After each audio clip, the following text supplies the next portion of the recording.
অ্যামাজনের অনাবিষ্কৃত বন ঘন এবং অতিক্রম করা কঠিন। বিশাল গাছপালা পথ আটকে রেখেছে। এই বনগুলিতে শত শত এমনকি হাজার হাজার প্রজাতির আবাসস্থল বলে মনে করা হয়, যা এখনও বিজ্ঞানের অজানা। যাযাবর আদিবাসীরাই একমাত্র মানুষ যারা এই আশ্চর্যভূমির সম্ভাব্য বাসিন্দাদের সম্পর্কে জানেন।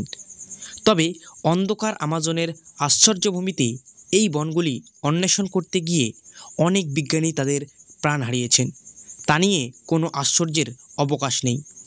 এই অঞ্চলের বিদ্যুৎ এবং অন্যান্য পরিষেবার সীমিত অ্যাক্সেসের কারণেই আদিবাসী উপজাতিদের সাথে যোগাযোগ করা সীমাহীন অসম্ভব। ইউরোপীয়রা দক্ষিণ আমেরিকা মহাদেশে আসার পর থেকেই আমাজন কিংবদন্তির বিষয়বস্তুর লক্ষ্য হয়ে উঠেছে। এটি রোমাঞ্চকর অঞ্চল যা এখনও বিপজ্জনক বিপদে ভরা। আর অ্যামাজন সম্পর্কে আমাদের জ্ঞান পৃথিবীর অন্যান্য পরিবেশের মতো এত বিস্তৃত নয়, এবং এটি আকর্ষণের পাশাপাশি অ্যামাজন নদীর বিপদ এবং এর রেইন ফরেস্টের বিপদ সম্পর্কে ভ্রমণ করতে ইচ্ছুকদের মধ্যে সন্দেহের জন্ম দেয়।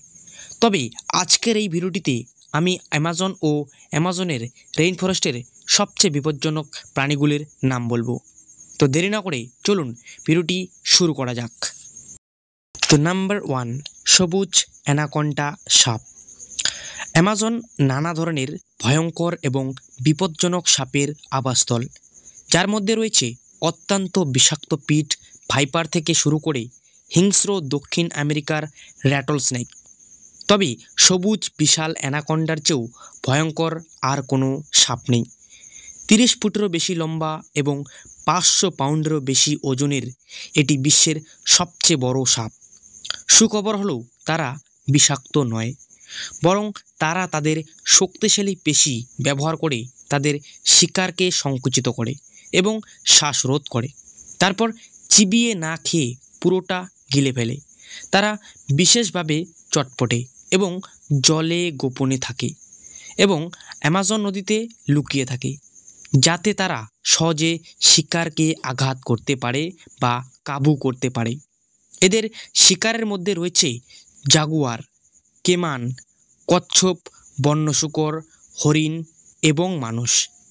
এর খাবারের বিশাল আকার অর্থ হলো এই সাপগুলি ঘন ঘন খাওয়ার প্রয়োজন পড়ে না।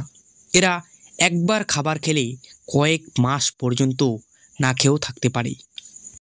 নাম্বার 2, এই তালিকায় রয়েছে ট্যারান্টুলা। এই ভয়ঙ্কর প্রাণীটি দেখতে মাকড়সার মতো, কিন্তু তাদের বিষ একজন মানুষকে মেরে ফেলতে পর্যন্ত পারে। কিন্তু বাস্তবতা হলো মৌমাছির কামড়ের মধ্যে আর এই ট্যারান্টুলা প্রাণীটির কামড়ের মধ্যে কোনো পার্থক্য নেই। এরা মূলত রাতে শিকার করে এবং পোকামাকড় খেতে পছন্দ করে, তবে সম্ভবত এরা ব্যাঙ এবং ইঁদুরও খায়। তবে তারা যেভাবে তাদের শিকার করে তা অস্বাভাবিক। ট্যারান্টুলারা তাদের পা ব্যবহার করে তাদের লক্ষ্যবস্তু ধরে রাখে এবং তারপর তারা পক্ষাঘাতগ্রস্ত তাদের শরীরে বিষ প্রবেশ করায়। অবশেষে তারা তাদের দানা দিয়ে শিকড়কে কামড়ায় এবং মুখ দিয়ে চুষে নেয়। নাম্বার 3, এই লিস্টে রয়েছে বৈদ্যুতিক ইল। আসলে এটি এক ধরনের ছুরি মাছ। এই ভয়ঙ্কর প্রাণীটি তাদের ইলেকট্রোসাইট কোষের মাধ্যমে 600 ভোল্ট পর্যন্ত বিদ্যুৎ উৎপন্ন করতে সক্ষম, যা সাধারণ ওয়াল সকেটের তুলনায় 5 গুণ বেশি বিদ্যুৎ। এটি সাধারণত তার পছন্দের শিকারকে স্তব্ধ করার জন্য অল্প পরিমাণে বিদ্যুৎ ব্যবহার করে, কিন্তু যখন হুমকি বা ভয় বোধ করে তখন এটি শক্তিশালী একাধিক ধাক্কা দিতে সক্ষম, যা কয়েক মিনিট স্থায়ী হতে পারে। অ্যামাজন নদীর অন্ধকার গভীরে বসবাসকারী বৈদ্যুতিক ইল অমেরুদণ্ডী প্রাণী, মাছ এবং ছোট স্তন্যপায়ী প্রাণীদের ভোজ বানায়। মানুষ এবং বৈদ্যুতিক ইলের মধ্যে অসংখ্য ঘটনার খবর পাওয়া গেছে, যার মধ্যে প্রায়শই অপ্রীতিকর এবং অপ্রত্যাশিত ধাক্কা লাগে। স্থানীয়রা বৈদ্যুতিক ইলকে মূলত এড়িয়ে চলে, কারণ এটি মৃত্যুর 8 ঘন্টা পরেও ধাক্কা দিতে পারে। এবার একটু সামনের দিকে ফিরে যাই। অ্যামাজন অঞ্চলের নামকরণ করা হয়েছিল ফ্রান্সিসকো ডি ওরেলানা নামে একজন স্প্যানিশ সৈনিকের নাম অনুসারে।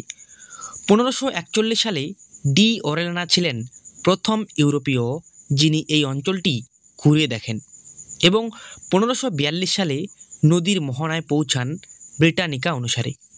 তিনি সেখানে পাওয়া সোনা এবং দারুচিনির গল্প নিয়ে স্পেনে ফিরে আসেন, কিন্তু তাদের অঞ্চল রক্ষাকারী উপজাতি মহিলারাও তাকে আক্রমণ করেছিলেন। তারা এতটাই হিংস্র ছিল যে তিনি তাদের অ্যামাজন বলে ডাকতেন, যা গ্রিক পুরাণে মহিলা যোদ্ধাদের উল্লেখ এবং এই নামটি আটকে যায়। এটা বাস্তব যে পৃথিবীর অন্যতম জীববৈচিত্র্য অঞ্চল হিসাবে অ্যামাজনে প্রচুর পরিমাণে ভয়ঙ্কর হামাগুড়ি এবং দানবীয় প্রাণীর আবাসস্থল। তো চলুন আবার ফিরে যাই ভয়ঙ্কর প্রাণীদের তালিকায়। নাম্বার 4-এ রয়েছে বুল হাঙ্গর। আপনারা হয়তো বিশ্বাস করবেন না, কিন্তু বাস্তবতা হচ্ছে অ্যামাজনেই বিশ্বের সবচেয়ে বিপজ্জনক হাঙ্গরের আবাসস্থল। বুল হাঙ্গরের আকৃতি বিশাল এবং খুব মোটা, দৈর্ঘ্য 11 ফুট এবং ওজনে প্রায় 700 পাউন্ড। এই প্রাণীটি লবণাক্ত এবং মিঠা পানির পরিবেশের সাথে খাপ খাইয়ে নিতে সক্ষম। এদের অত্যন্ত শক্তিশালী চোয়াল রয়েছে এবং তারা প্রায় যে কোনো কিছুতেই আক্রমণ করতে পারে। ডলফিন থেকে শুরু করে কচ্ছপ, পাখি, এমনকি তাদের নিজস্ব প্রজাতির সদস্যরাও। বুল হাঙ্গর আক্রমণাত্মক এবং অত্যন্ত আঞ্চলিক এবং অগভীর জলের প্রতি তাদের পছন্দের কারণে মানুষের ওপর বেশিরভাগ উপকূলীয় আক্রমণের জন্য দায়ী বলে মনে করা হয়। সৌভাগ্যক্রমে অ্যামাজন নদীতে হাঙ্গরের মুখোমুখি হওয়া এখনও তুলনামূলকভাবে বিরল ঘটনা। নাম্বার 5-এ এই তালিকায় রয়েছে পিট ভাইপার। এই বিষাক্ত সাপগুলি 1 থেকে 12 ফুট লম্বা হয় এবং তাদের দাঁতে তীব্র বিষ থাকে। অ্যামাজন রেইনফরেস্টে পাওয়া কিছু প্রজাতির পিট ভাইপারের মধ্যেও রয়েছে দক্ষিণ আমেরিকার র্যাটলস্নেক, সুন্দর অ্যাইলাস ভাইপার, ফেরডিল্যান্স এবং বুশমাস্টার। বিশ্বের দীর্ঘতম ভাইপার যা 12 ফুট লম্বা হয়। আর লাস্ট নাম্বার 6-এ রয়েছে বুলেট পিঁপড়া।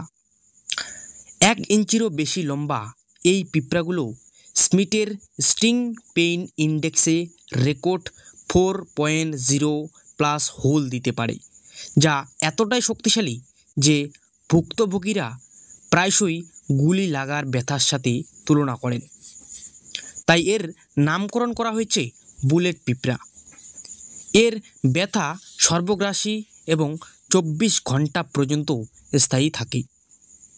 কারণ হলো বুলেট পিঁপড়ার বিষ প্রবেশ করায়, যা এলাকায় সাময়িক পক্ষাপাত সৃষ্টি করে, যদিও সৌভাগ্যবশত বিষাক্ত বা মারাত্মক নয়। তো সর্বোপরি বলা যায় অ্যামাজন রেইনফরেস্টের গাছপালা, এলাকা, প্রাণী এবং উপজাতি অনেক রহস্য ধারণ করে। এটা খুবই আকর্ষণীয় যে এই রাজকীয় বন সম্পর্কে এখনও অনেক কিছু জানা নেই, যদিও এটি বিশ্বের অন্যতম গুরুত্বপূর্ণ বন, কারণ এটি মোট অক্সিজেন 20% সরবরাহ করে। অন্যদিকে আমাজন নদীর সমগ্র সীমা এবং বনের আয়তন 6.7 মিলিয়ন কিমি। এর মতো বিশাল অঞ্চল থেকে আপনি আর কি আশা করেন? আমাজনের কিছু সুপরিচিত এবং বরং অন্বেষণ করা স্থানের বিপরীতে এই অঞ্চলের প্রত্যন্ত অঞ্চলগুলি রহস্যময় রয়ে গেছে। ছায়ায় লুকিয়ে থাকা এই সবুজ উদ্ভিদের কক্ষগুলির গভীর রহস্য আকর্ষণীয় প্রাণী এবং যাযাবর উপজাতিদের আশ্রয় করে।